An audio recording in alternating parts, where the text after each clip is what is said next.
Bonjour, bienvenue dans l'histoire de l'inconnu. Je vous raconte une histoire qui est arrivée à un agent de sécurité. Vous saviez, les agents de sécurité ont un job, surtout la nuit, qui est des fois plus difficile.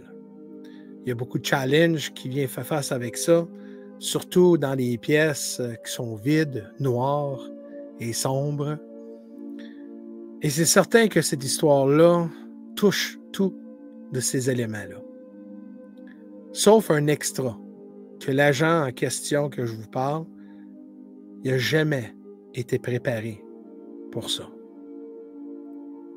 C'est un agent de sécurité qui faisait partie d'une compagnie de sécurité qui répondait aux alarmes. Donc, quand il y a des édifices ou des buildings ou des endroits qui avaient une alarme, bien, ces agents-là étaient appelés. Donc, l'agent en question a eu une alarme à une école qui était fermée le week-end. Donc, c'est certain que pour lui, il travaille de toutes sortes de chiffres. Et pour ce chiffre-là, c'était un chiffre à peu près dans le matin de 8 heures du matin. À une école assez connue, un grand école secondaire à Montréal. Il y a eu un appel par la compagnie d'alarme disant qu'il y avait une intrusion, un mouvement à l'intérieur du building.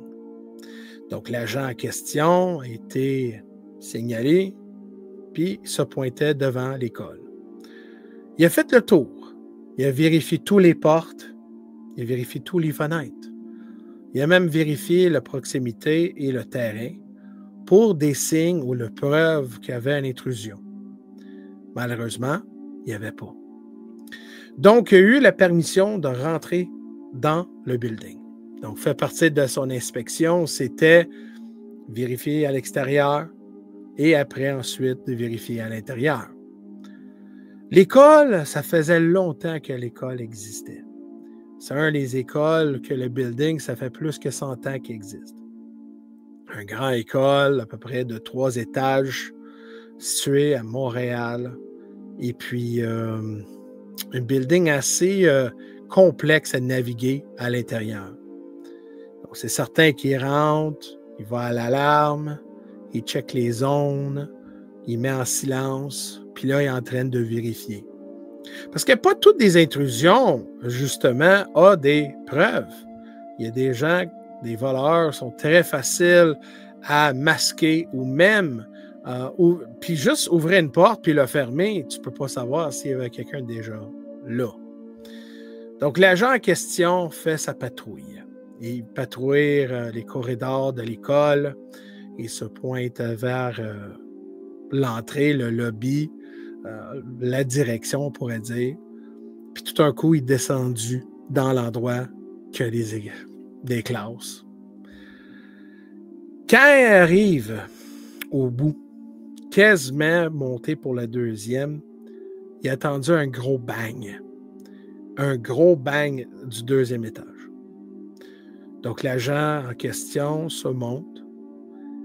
Puis le bang, c'était bizarre parce qu'il ne savait pas exactement, mais il savait que ça venait de la deuxième étage. Donc, avec l'adrénaline, c'est certain qu'un agent de sécurité qui a entendu du bruit, là, dans sa tête, il pose, je vais-tu l'appeler pour dire que j'ai entendu un bruit, je vais-tu la signaler, je vais-tu demander pour du renfort, ou ça peut faire partie de l'entourage, parce qu'on sait qu'il y a des buildings qui font de bruit. On sait que des fois, la ventilation. Donc, là, il arrive au deuxième étage. Et c'est le jour, le matin, mais, comme vous saviez, il y a des écoles plus vieux que des fois, le corridor n'a pas assez de lumière. Donc, c'était un peu sombre, mais assez de clarté pour voir le passage jusqu'au l'autre bout. Donc, avec, c'est certain, avec l'adrénaline, avec un peu à être alerte, de voir, avec son lampe de poche dans les endroits plus noirs ou sombres, il n'a pas trouvé le son. Il n'a pas constaté c'était où. Mais tout un coup, il a entendu un autre bruit. Mais cette fois-là, c'était derrière lui, comme un pépite et qui était poussé. Comme le son, là, quand une pépite frotte contre par terre, ben c'est là qu'il a attendu du mouvement de Hurley Klaus. Il arrive dans l'endroit qui pense que le bruit qui criait. Là. C'est parce que moi, là, quand je vois le scénario, automatiquement, c'est certain que si vous êtes là, vous entendez des bruits, c'est certain que vos 5 sens, hein, votre peau, vos chairs de poule, vous êtes très alerte, l'adrénaline, il peut y avoir quelqu'un, c'est quoi?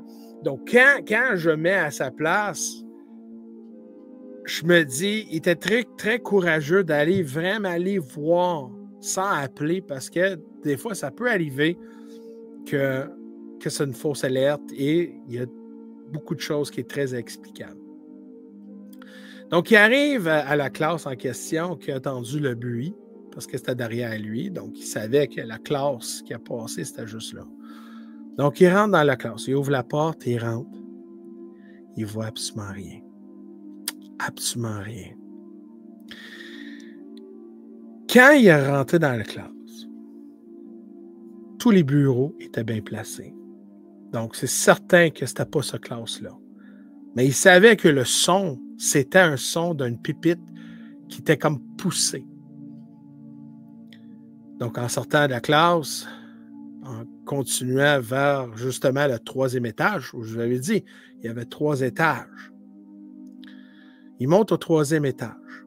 Tout un coup, dans le passage, parce que vous saviez, les marches, il y a un gros écho. Il a entendu un bruit des enfants. Des enfants comme parler un peu. Drette là, il savait qu'il n'était pas tout seul. Il savait à ce point-là qu'il y avait des jeunes qui sont rentrés dans l'école pour faire plein de niaiseries. Il savait exactement c'est quoi. Il disait « Ah, good, je l'avais. » Mais tout un coup, quand il a entendu le bruit, le son des enfants qui vient dans le passage vers le bas au 1er étage, il a constaté que ça ne peut pas être des enfants ou du monde parce qu'ils viennent de passer par là. Et au 1er étage, tout était barré. Donc, comment que les enfants pourraient rentrer derrière lui? Il dit derrière une porte qui était débarrée. Donc, il est descendu jusqu'en bas d'un étage. Il a vérifié les portes sont bien fermées. Il a même vérifié dans les fenêtres de la porte. Personne. Le cours était clôturé. Puis l'école était située plus dans le centre-ville de Montréal que d'autres écoles dans les endroits urbains. Donc, c'est certain que c'était impossible que les enfants pourraient être dans l'école, mais il a entendu de bruit, des voix d'enfants. Il trouvait ça un peu bizarre, comment le son était vraiment fort, assez qu'il sentait vraiment pas tout seul. Il sentait, il a dit, ça doit être du monde là, parce que je les ai attendus. Donc là, il dit, il y a un autre étage que je n'ai pas vu, que je n'ai pas checké. Donc, quand il monte au 3e étage, il arrive là. Là, il a vérifié la 2e, il a vérifié le 1er, le rez-de-chaussée. Il vérifie le 3e étage. Quand il arrive au milieu de, justement, le passage, encore, il a entendu des bruits des enfants. Comme si les enfants jouaient près de lui, mais il ne pouvait pas localiser. Peut-être, il disait, il y avait des fenêtres, peut-être des enfants ou des jeunes à l'extérieur, mais il n'y avait personne. C'était un samedi, je crois, à 8 heures le matin. Donc, c'est certain que les enfants à cette heure-là, le samedi, puis en plus, il avait même vérifié partout dans l'école. Donc, il a attendu encore le voix des enfants parler, jouer, quelque chose en même. Plus qu'il attend rien. Puis encore, il a attendu un bruit qui venait dans le même passage qui vient de sortir là. Donc, il a monté, il n'a pas marché, puis le passage, le bruit vient de l'endroit qui a attendu les enfants pour la première fois. Il trouvait ça très bizarre. Donc, il est retourné dans le passage. Il a vérifié tous les portes, tous les classes. Personne, rien, aucun enfant, personne. Descendu au deuxième. Personne. Personne. C'est frustrant, hein? Surtout pour lui. Parce que comment il va appeler son dispatch pour dire qu'il y avait des jeunes à l'intérieur du building quand il ne les voit pas? Comment il pourrait dire qu'il y a du monde à l'intérieur du building, quand même les bruits de la pupitre, il n'y a pas de source, il n'y a pas de preuve. Ils ne savent pas ça vient d'où. Donc, lui, en question, l'agent, il avait l'expérience. Puis il dit, ouais, là, je vais voir exactement c'est où. Parce que s'il y a du mouvement, il dit, je vais le voir sur le panneau d'alarme. Parce que chaque panneau d'alarme a des zones. Zone 1 pour les réchausser, où il est. Zone 2, 3, 4. Je ne connais pas vraiment, mais c'est certain que c'était composé dans des zones. Donc, quand il y a une intrusion ou une urgence ou whatever, mais au moins, il va dire dans zone 3. Puis là, ils vont aller chercher, puis ils savent exactement c'est où. Mais l'alarme était une alarme générale. Donc, ça veut dire qu'à quelque part, il y avait l'intrusion, mais ils ne savent pas exactement c'était où. Donc, l'agent comme tel, il dit, je vais resetter l'alarme et je vais voir où est s'il y a une alarme qui se produit, c'est quelle zone. Donc, il est descendu, il est rentré dans le bureau, où est le panneau d'alarme. Il a fait un reset, un démarrage pour les Français. Et il a attendu que s'il y avait une autre alarme qui déclenchait. Tout un coup, l'alarme a déclenché. Il a vu le zone 1. Le zone 1, c'était exactement où il était. Donc, il dit, OK, donc c'est moi, ça fonctionne bien. All right, c'est good, je comprends.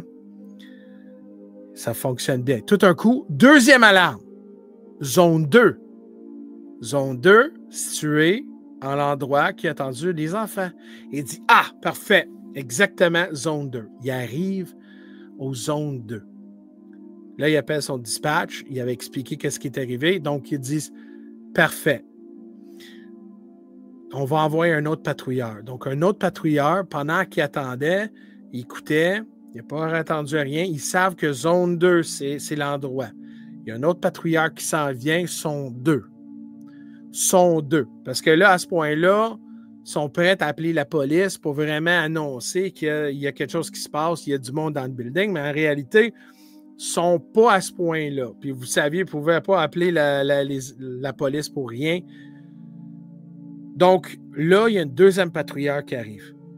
Donc l'autre, il explique à l'autre, il dit, regarde, ça, ce qui est arrivé, j'ai entendu des voix, des jeunes. Puis là, il dit, niaiseur, peut-être c'est des fantômes. Il dit, arrête, là, parce que justement, l'école est fermée, sombre.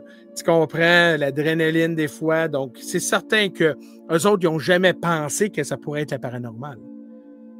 Et c'est là que, quand ils ont approché dans la zone 2, tout un coup, ils ont entendu des voix des jeunes. Et c'est là que l'autre regardait l'autre, puis ils ont validé que, justement, c'est des jeunes, mais surtout un son de jeunes qui jouaient dans l'intérieur de l'école, mais ils ne pouvaient pas isoler exactement c'était où. Donc, ils ont vérifié partout dans la zone 2, toutes les pépites, tous les endroits. Et tout un coup, ils ont entendu de voix des enfants comme s'ils étaient derrière eux. Ils sont tournés et n'ont rien vu. Et c'est là, à ce point-là, que les deux patrouilleurs ont décidé de silencer le zone 2, écrit dans le rapport qu'il y avait une défectuosité parce qu'ils ne voulaient pas annoncer que peut-être c'était des esprits d'enfants. Parce que quand ils ont été dans zone 2, surtout dans la zone 2, il n'y a pas d'autre zone qui est déclenchée. Sauf le 1 quand il était là. Mais la zone 2, c'était la zone le plus actif. Et quand ils ont vérifié à tête aux pieds toutes les fenêtres, toutes les portes, tout le corridor, tous les endroits que des enfants pourraient se cacher, puis sont 2, ils ont constaté que c'était une impossibilité d'avoir quelqu'un dans le building. Et quand ils sont mis au début des escaliers pour descendre, ils ont entendu des voix des enfants derrière eux, comme s'ils étaient vraiment à 5 pieds d'eux autres. Quand ils sont tournés et n'ont rien vu, c'est là qu'ils ont décidé c'était temps de quitter le building. Mais quand il y a des gens qui ont eu des expériences comme ça, c'est dur à dire aux d'autres qui vont dire, pour valider, puis dire, oui, vous avez vu ça. Mais s'il y avait des esprits d'enfants dans cette école-là, c'est certain que la question sont qui et pourquoi sont se manifestés. Pourquoi que sont manifestés à ces deux agents de sécurité-là. Mais il a constaté aussi que cette alarme-là déclenche souvent dans cette zone-là, souvent. Donc, quelque part dans cette école-là, il y a des esprits d'enfants qui jouent. Ils pensent encore qu'ils sont à l'école. Et quelque part, ils n'ont pas trouvé la paix vers la lumière. Merci beaucoup.